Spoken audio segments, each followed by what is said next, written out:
Hello my cute viewers, সবাইকে জানাই শুভ রথযাত্রার প্রীতি শুভেচ্ছা। আমাদের এখানে একটা খুব বড় রথযাত্রার পুজো হয়, তো সেখানে আমাদের নেমন্তন্ন ছিল, সেখানেই খেতে গিয়েছিলাম।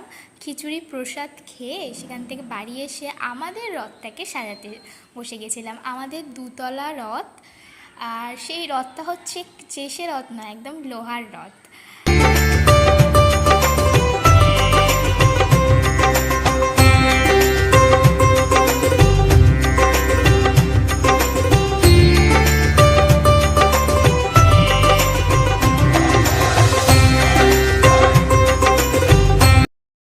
তো রথ সাজানোটা তোমাদের কেমন লাগলো অবশ্যই কমেন্ট করে জানিও। আমার ছোটবেলা থেকেই রথ সাজাতে ভীষণ ভালো লাগে, আর আমার ভাইরা আর তার বন্ধুরা বেরিয়ে গেছিলো রথটাকে নিয়ে একটুখানি।